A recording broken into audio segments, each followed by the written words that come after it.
ये श्री शान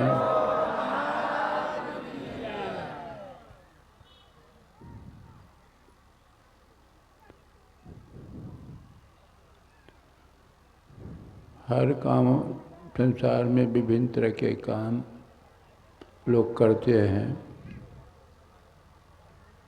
खेती, नौकरी, वाणिज्य, किसी काम में नफ़ा, लाभ, सुख, किसी काम में घटा तो दुख। ये सुख दुख का चक्र हमारे आपके जीवन में, सबके जीवन में कभी घटा होगा, कभी नफा, कभी कुछ न, सुख दुख लगा ही रहता। जब सुख दुख लगा रहेगा तो अशांति बन ही रहेगी, शांति जीवन में नहीं आ सकती। एक ही काम करना, एक ही काम करेंगे तो उसी से शांति।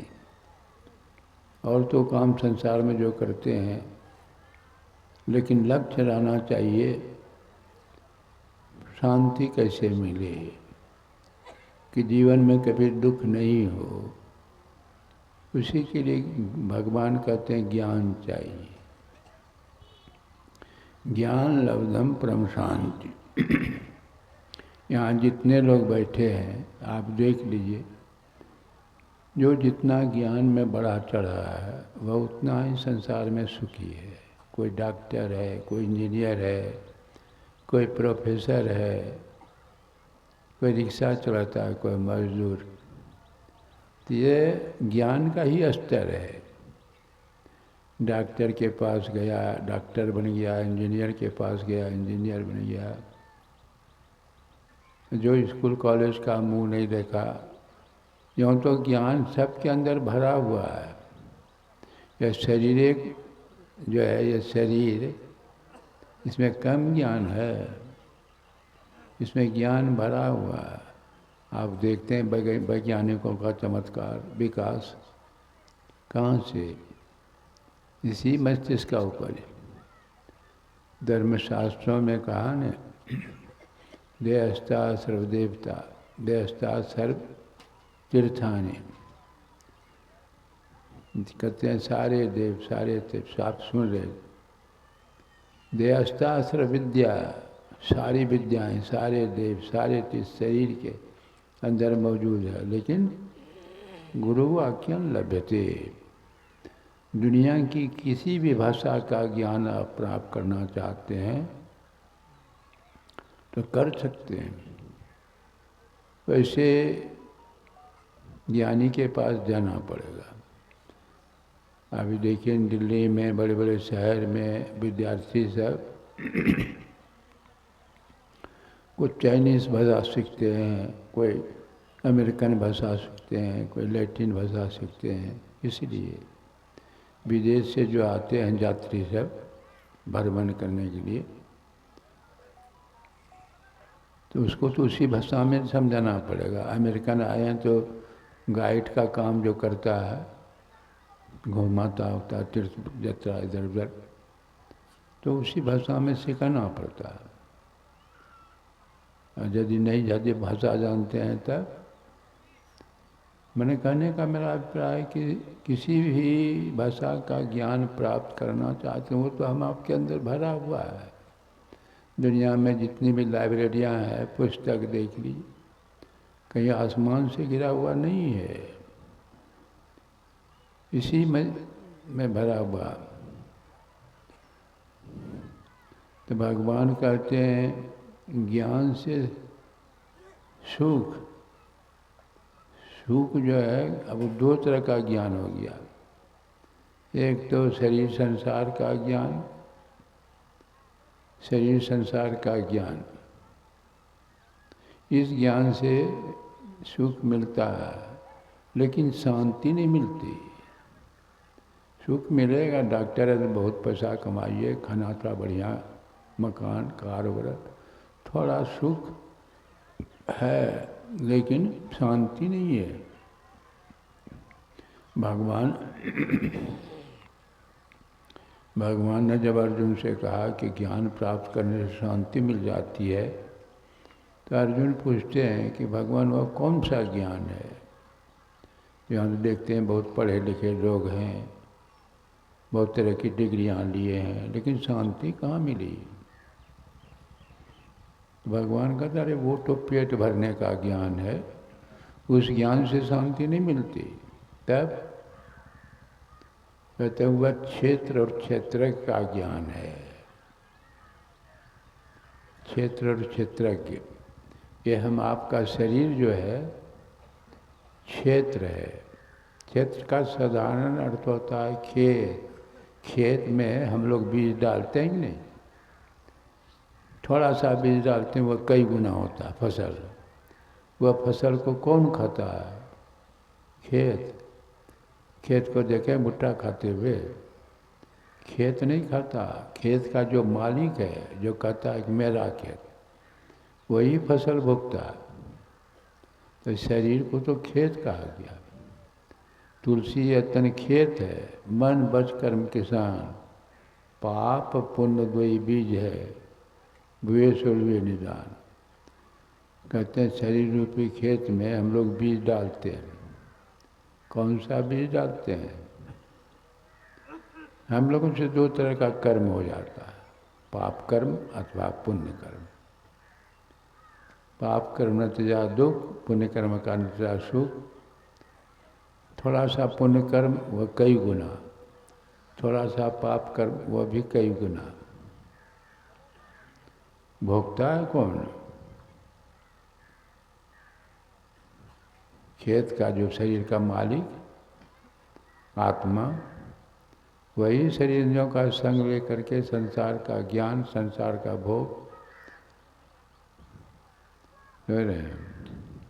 नहीं करते हैं बातचीत जब किसी से हम क्या कहते हैं, मेरी आंखें खराब हो गई, मेरे पेट में दर्द हो गया, मेरा ठमना दर्द कर रहा है, कमर में दर्द है।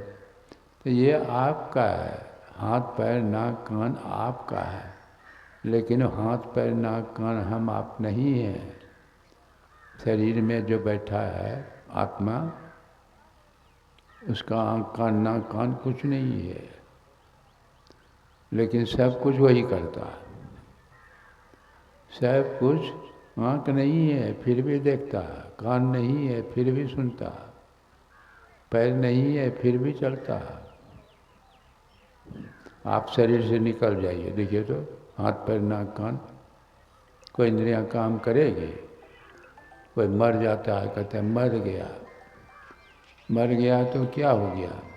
उसके अंदर से जीव निकल गया।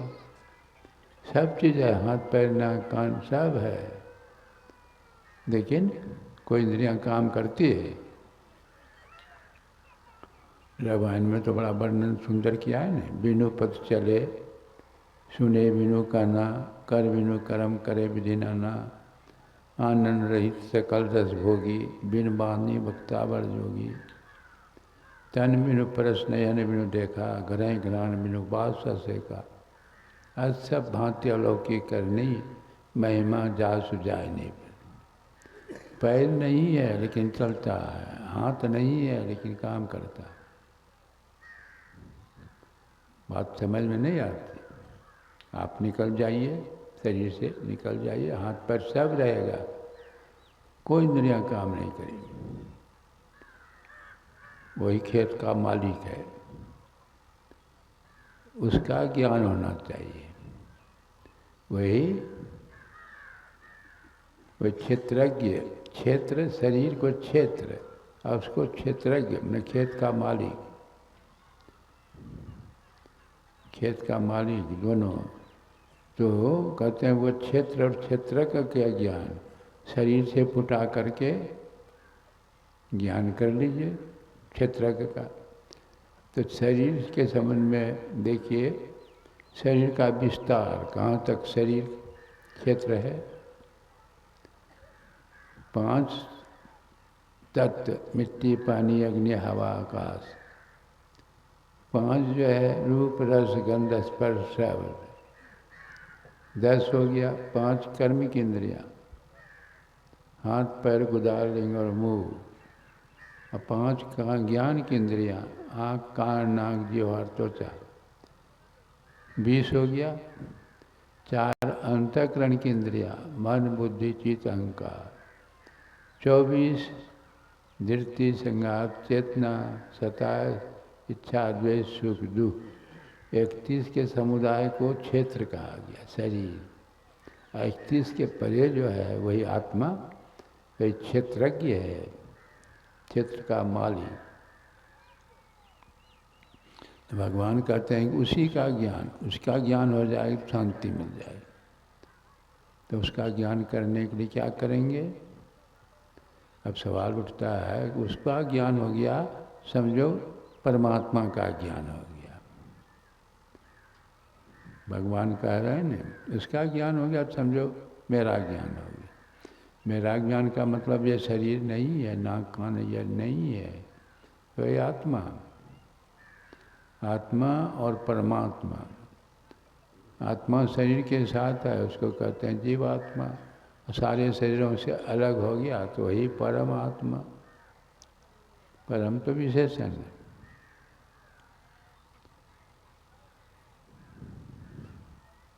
उसका ज्ञान कैसे होगा? सवाल यह है, आप शरीरों का संग लेना, संसार का ज्ञान, विषय का ज्ञान, विषय का सुख, शरीरों का संग छोड़ना, छोड़ करके जो ज्ञान होगा वही निर्विषय का, परमात्मा का। वो परमात्मा सुख, वह सुख लग करके छूटता नहीं, सीधी बात, नित्य सुख।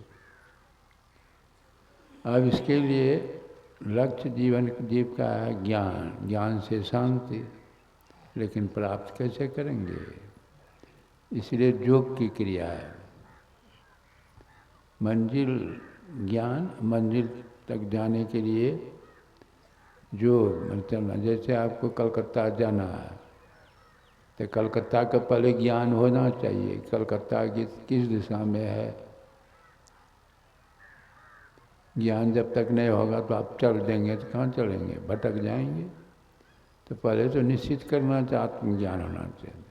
आत्मज्ञान प्राप्त करने के लिए कहीं जाने का जरूरत नहीं है, अंदर में ही चलना पड़ेगा। देखिए अंदर अंदर हम लोग रोज़ चलते हैं, नहीं चलते हैं? जागृत से स्वप्न में कैसे जाते हैं? स्वप्न से सुषुप्ति में 3 अवस्थाएं सबों को मालूम है। अभी जगे हैं, जगे हैं, फिर जब सोने लगते हैं तो धीरे धीरे चेतना अंदर जाती है, स्वप्न में चले जाते हैं। स्वप्न कब होता है? सोने के समय अथवा जगने के समय, बीच में स्वप्न नहीं होता।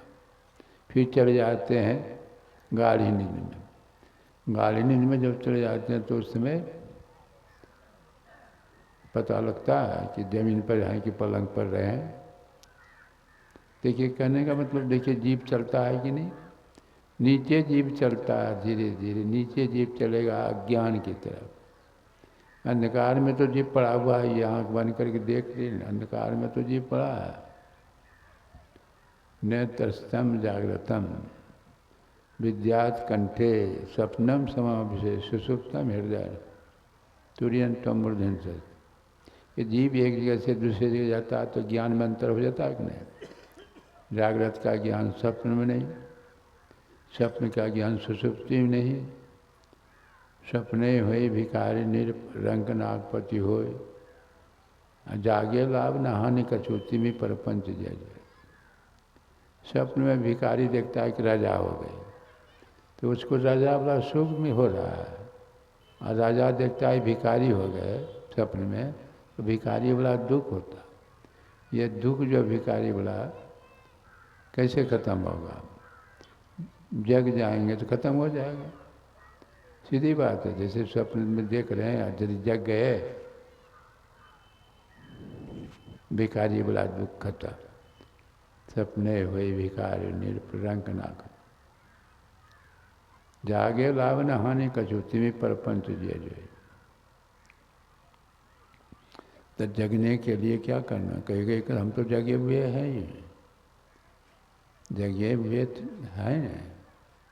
ये जगना माया मुख माया मुख जागे सभी, सो सुता कर जान, दरिया जागे ब्रह्म दिशि। अब ये कहते हैं कि आप इधर तीन अवस्था के संबंध में जाने, तीन तरह का ज्ञान। आप तीन से ऊपर, ऊपर आँख से ऊपर ब्रह्मांड कहा गया, आँख से नीचे परमाणु पिंड कहा गया। तीन अवस्था तजऊँ भजऊँ भगवान, तीन अवस्था से ऊपर जाना। तो ऊपर जैसे ज्ञान का तो ये सारा ये मस्ती देख रहे हैं, अनंत ज्ञान का भंडार, अछोर पुस्तकालय। अब वो जो वही जो है, आप जैसे जैसे ऊपर जाते जाएंगे, अंधकार से प्रकाश, प्रकाश हम आपके शरीर में है, छूने से गर्म, शरीर गर्म नहीं लगता, चेहरे में चमक, आँख में रोशनी, प्रकाश तो है ही है। लेकिन जीव अंधकार पर, अंधकार में एक तरह से समझ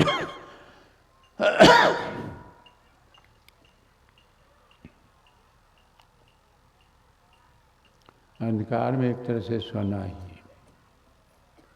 तरिया सोता सकल जग, जागा नहीं कोई, ऐसे जागे में सो जागना। देखिए क्या करें, इस जागे में सो जागना, जागा कहिए सोई। और यह जगना, माया मुख जागे सभी, सो सुता कर जान, दरिया जागे ब्रह्म दिशि, सो जागा परम। देखिए जागे में जागना कैसे होगा, जीव नीचे उतर जाएगा तो जागने में सपना सोना हो जाएगा, और ऊपर चला जाएगा तो जागने में जागना होगा। अंधकार में जीव पड़ा है, वह तीन अवस्था अंधकार में, ऊपर जाएगा चौथी अवस्था, और जागे में जागना हो गया। आप जाग गए, विशेष ज्ञान हो गया। अंधकार में नहीं ज्ञान होता था ज़्यादा, प्रकाश में चले गए तो विशेष ज्ञान हो गया।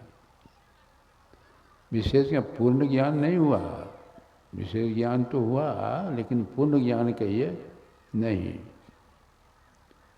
और ऊपर जाना, प्रकाश से ऊपर शब्द मंडल है। तो आप भी देखिए नहीं, हम आप सूर्य के प्रकाश में आप सबों को देख लिए, क्या पूरा ज्ञान हो गया? नहीं नहीं, पूरा ज्ञान तो तब होगा जब आपसे बातचीत करेंगे, कहाँ के रहने वाले क्या करते हैं, तभी पूरा ज्ञान। उसी तरह प्रकाश और शब्द ज्ञान का आधार है। प्रकाश में जाएंगे ज्ञान बढ़ गया, फिर वहाँ से शब्द में जाएंगे और ज्ञान बढ़ गया, जाकर जहाँ से शब्द का उद्गम स्थान है, वही ज्ञान का केंद्र है। वहाँ जाने पर अब ज्ञान कोई विकास नहीं होगा, कुछ नहीं होगा उसके, वहाँ जो चला जाएगा वैज्ञानिक विकास रुक जाएगा। वो देखिए हो गया जीवात्मा की 5 अवस्थाएं। 5 अवस्थाएं में एक जागृत की अवस्था, दूसरा स्वप्न की अवस्था, तीसरा जो है सुषुप्ति गाढ़ी नींद की अवस्था, और तीनों से ऊपर है तुरीय अवस्था, और तुरीय अवस्था से ऊपर है तुरीयातीत अवस्था। वही जो ज्ञान का केंद्र है। ज्ञान कहीं बाहर में जाने से ऐसा नहीं बाजार में जाकर ज्ञान खरीद लेंगे, नहीं। उसी को ब्रह्म ज्ञान कहिए, परमात्मा का ज्ञान कीजिए, कहिए जो कहिए। परमात्मा कहीं जाकर बाहर में दर्शन किसी को हुआ है संसार में? नहीं। जब भी हुआ होगा इन्हीं आँखों से हुआ होगा। आँख से जो दर्शन हुआ तो भगवान ने तो कूच कर दिया है, गो गोचर जहाँ लगी मन जाई, सो सब माया जाना।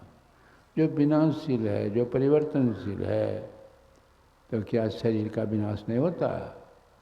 भगवान राम शरीर छोड़े नहीं थे, भगवान कृष्ण शरीर का परित्याग किए थे कि नहीं? शरीर भगवान नहीं, शरीर में जिन्होंने अपने अंदर वह ज्ञान किया उसी कोटि में चला गया। संत कहिए चाहे भगवंत कहिए, कोई अंतर नहीं है, उसी कोटि में दोनों। वही योग वही क्रिया, आप चलने की क्रिया, आप ऊपर उठिएगा कैसे? इसलिए सिमटाव का साधन करना पड़ता, समेटना पड़ेगा। सारी चेतना जो शरीर में बिखरी हुई है उसको समेटना पड़ेगा। जैसे आप बिछौने